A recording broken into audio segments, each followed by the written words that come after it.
ابو جہل، وہ شخص جس نے حق سے دشمنی کی مکہ مکرمہ کا شہر اپنی گہما گہمی میں مشغول تھا جب اسلام ابھی دلوں میں جگہ بنا رہا تھا۔ اسی شہر میں ایک شخص رہتا تھا جس کا نام عمر بن ہشام تھا، لیکن دنیا اسے ابو جہل کے نام سے جانتی ہے، یعنی جہالت کا باپ۔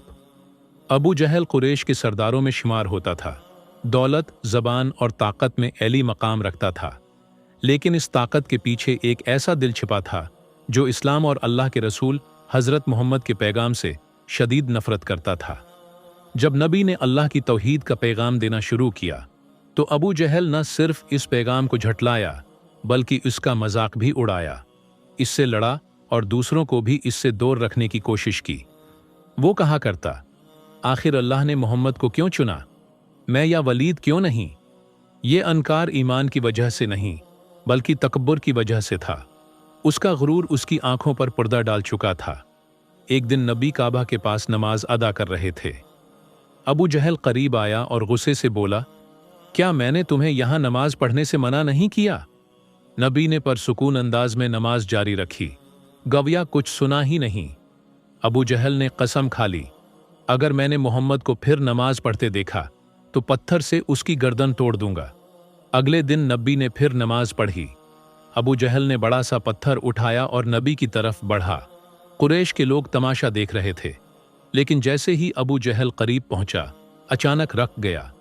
اس کا چہرہ زرد پڑ گیا، ہاتھ کانپنے لگے اور اس نے پتھر گرا دیا۔ لوگوں نے پوچھا، کیا ہوا؟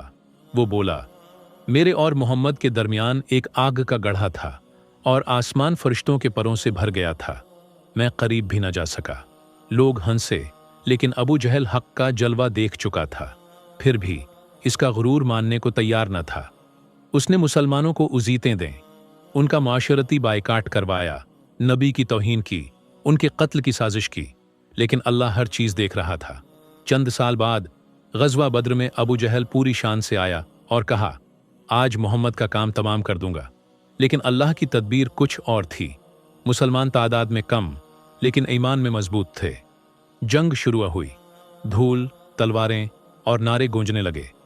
دو کم عمر صحابہ معاذ اور معوذ ابو جہل کو تلاش کر رہے تھے۔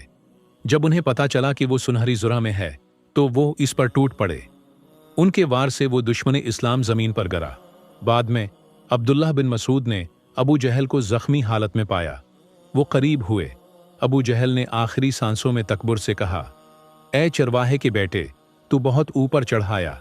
ابن مسعود نے فرمایا، آج اللہ نے تجھے ذلیل کر دیا۔ یوں وہ شخص جس نے اسلام کو مٹانے کی کوشش کی خود مٹ گیا، لیکن اسلام کا نور باقی رہا۔